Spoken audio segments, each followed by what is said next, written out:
At this point in the film, we end up at Rutherford. Compounded by natural grief over Russell's death. Well, it was a big shock because they were used to his taking the lead, and they figured he was going to take the lead until the Lord came and took them all to heaven, and they just didn't know what to do for a while. They were totally shocked as to how to carry on. There's another new book by the same Jehovah's Witness author, Bernard Rabenek, entitled Charles Taze Russell, His Last Days, His Death, and His Funeral. In the book, you can basically find photos of all the individuals involved, maps of the trip, and a day-by-day account based on the documentation. Newspaper clippings, also details about the actual funeral itself and the days which followed, as well as the burial plot, the memorial stone that was placed there, and the pyramid monument. We've discussed a little bit of that in our Miracle Week discussion, who was John A. Bonet, and also in our Watchtower Secret newspaper discussion. Make sure you see both of those to get the fuller story. The description on the back states that this documentation describes the last month in the life of Charles Taze Russell in October 1916, day by day. Furthermore, all the events surrounding his funeral are listed. Photos and plans enrich the treatise. You can see the burial, some shots from the graveyard there. In the upper left corner, Bonet is the one with the black hat right in the front there, looking off camera. And that was his farmhouse down at the bottom of the hill. That's him again in the next photo in the center to the right. And then that's him at a baptism with Russell on the right. In the lower right corner, that's Bonet with the editor of the St. Paul Enterprise, William Abbott. We showed this photo and had a discussion on it in our Watchtower Secret newspaper discussion. And it was Bonet's idea, another one of his bright ideas, to erect the pyramid as a monument. Here's the one about Pilgrim J.A. Bonet. In the Society's farm and cemetery near Pittsburgh, has room as a future home for two capable truth sisters on Bible house terms. Same as at Bethel, and will be glad to hear from a mother and daughter or two sisters. He wants 2 or 3 truth brethren with good physical ability to join him on the Society's cemetery farm service on the Bible house terms and make the place their future home. And the photo, that's the grave of Russell with the farmhouse at the bottom. You'll see that is at the Watchtower Cemetery plot. So right at the, Russell's buried up on the hill, right at the bottom of the hill is where Bonet's home was. We'll talk about that in a couple of slides. Which is now what everybody questions, is that a Masonic temple? Yeah, there's a Masonic temple right at the bottom of the hill now. Where the farm used to be. But a couple of years before the pyramid is built there, that marked the grave sites, there's also that shot of Abbott sitting on the porch there. So that's a very important historical photograph there.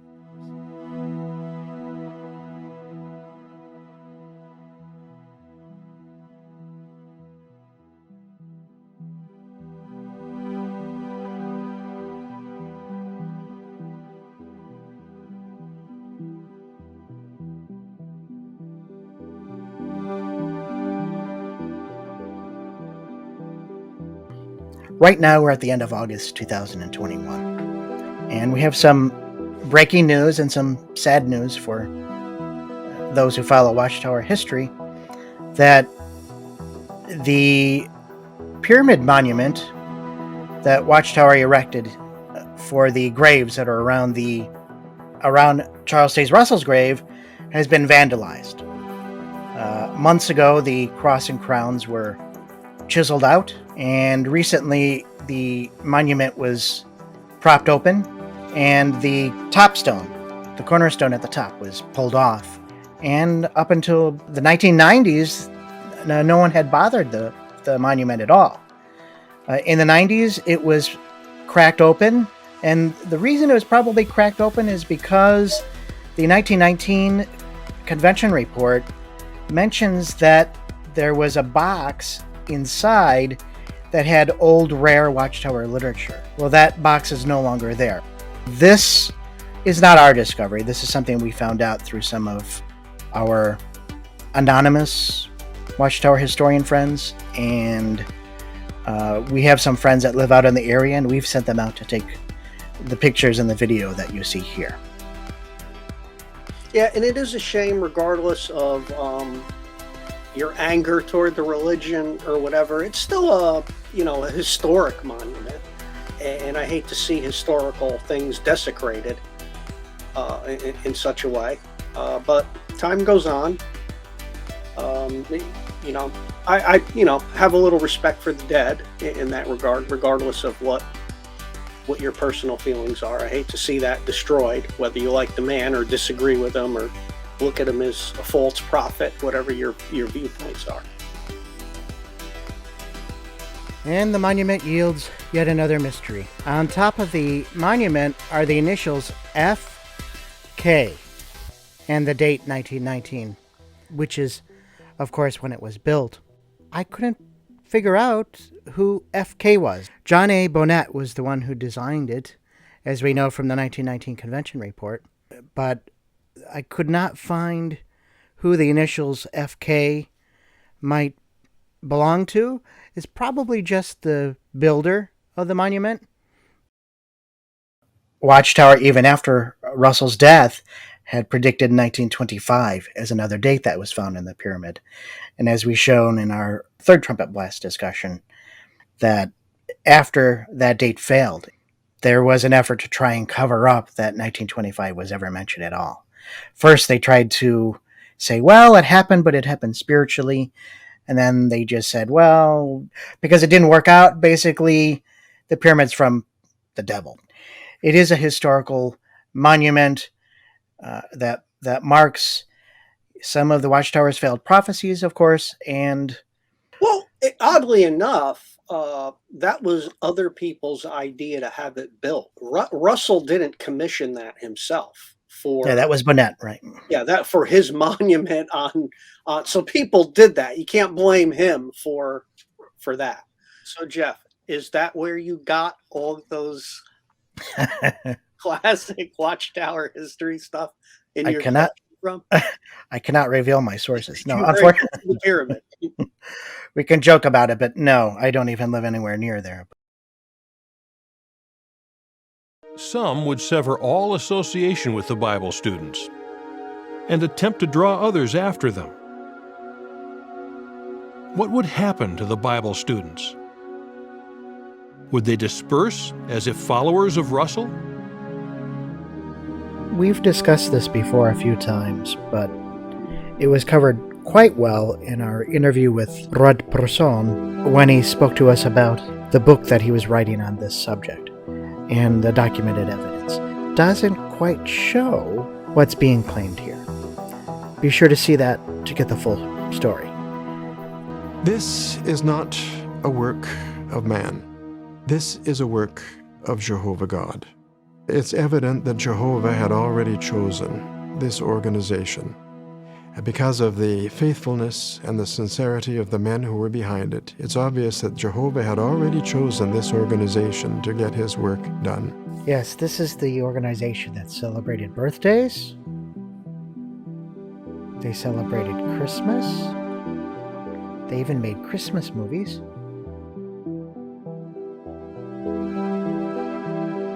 Rutherford is the one who went to a burlesque and was going to be disfellowshipped. He's also the one who slandered a couple individuals in the organization, and they took him to court and won. He tried to compromise with the United States government and was convicted of sedition. He also tried to compromise with Hitler in Nazi Germany. He's the one who premeditatively and illegally took control of the Watchtower Society. He's the one who got a mansion out of the deal. And they're the ones who sold radio time to the Ku Klux Klan. So what kind of organization is this? Would God use an organization like this? There were enough honest-hearted men, hungering for the truth, desirous of doing the will of God, to prevent the organization from collapsing. Rather than giving in to disappointment over what did not happen in 1914, the Bible students kept their minds open to the significance of what had taken place.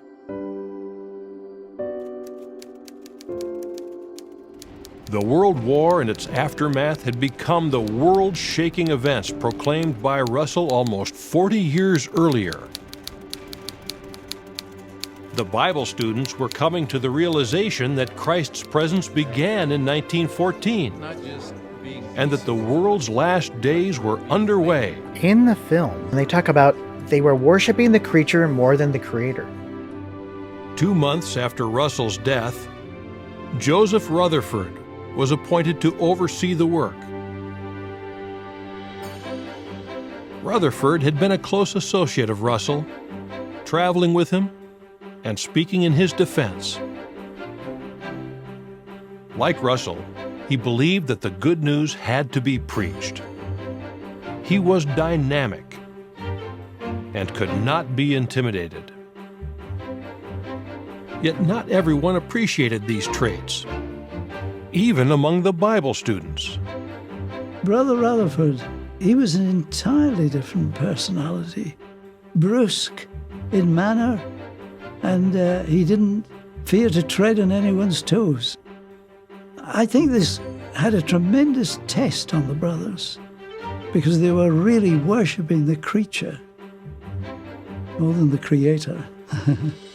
Who was worshiping the creature? Yes, and I was going to say that. The term creature worship entered the picture after Russell died. No one accused them of worshiping the creature when he was alive. Everybody followed. They didn't worship. He was their spiritual leader. His funds kept the operations going, non-dictatorial, allowed other viewpoints in. And when he died and there was a threat to, hey, we're the new people here now, that's when, you can't worship the creature. You need to follow the organization. And like you said, substitute creature. Yeah. And what did they do after Rutherford died and Knorr and others? And they created this governing body. They basically substituted one creature worship for another. There's no Well, we'll have a discussion liberty about that, but they had a lot of cleanup to do after Rutherford died. So that's another discussion. for another time. Absolutely. Just another interesting note is it started getting into the Rutherford period. They were accurate with the Bible students being only 5,000 people. So there was relatively few Bible students. So we'll get to that elsewhere, but when 75% leave of that's a large proportion that we'll discuss in something further. But they noted something in the Bible Examiner that Russell wrote of the Gentile times ending in 1914, and that Russell concluded. Well, again, Russell, Jeff, I'll let you elaborate on that. Did Russell conclude that, or did he take ideas from others and say, hey, I conclude they're correct? That's another discussion for another time. Ooh, okay. Rutherford directed that Russell's notes for a 7th volume of Studies in the Scriptures be compiled into a new book called The Finished Mystery. On the day that the book was completed and he had a supply in his office, he arranged for the brothers to put one at each table place in the dining room. And so when the family came down to eat, each one had a copy of the book, The Finished Mystery. Some were quite curious about it and wondered what it was all about and enthused about it, but there was already a growing tension in the family because some of the responsible brothers sort of resented Brother Rutherford. Some of them had ambitions for themselves, so they used the occasion to bring accusations against Brother Rutherford for having gone ahead and published this without their permission and their knowledge. And the result was eventually about a 5-hour tirade against Brother Rutherford, where a number brought a lot of unjust accusations against him. Brother Macmillan tells that, well, that day they left the dining room and most of the food was uneaten and the family was very sad. So what really happened on the day The Finished Mystery came out? Well, one more thing before you go there. It's something in the film that they go back to during this period where everybody's just coming after Rutherford and making him like a victim, like they're all against him. He came out with something wonderful. They make it seem in the video that it's Russell's death causing all this conflict and confrontation. And it's very clear. Watch the video yourself. The death of Russell. But here's the point. They're not covering why they were all angry. And it had to do with the will. It had to do with the editorial committee who approved that book from being published and printed. Did the will allow even for something like that to take place? We'll get all into that in another discussion. Is this going to be a record for how many discussions in a discussion? And I don't think it's the will as much about the publishing of the materials as the charter.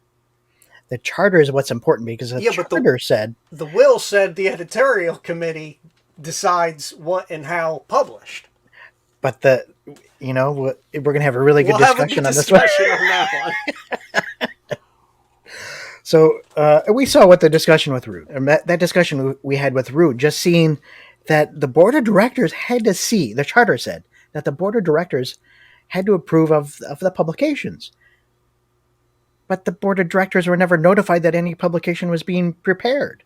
So you could see in the Rutherford versus United States trial transcript that they decided to go ahead and have the book prepared and published by the summer for a convention that was coming up. As we've stated in the past, Watchtower is completely broke at this time, didn't really have any money, and I think Rutherford wanted something new to sell to try and get money. They were working on him becoming president. So and it was a successful book sale.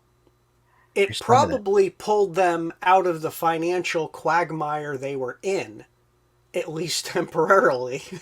Only for them to get into another one. Exactly. Because of his publication. Exactly. So all in future discussions. So what really happened here? What really happened on the day the finished mystery came out?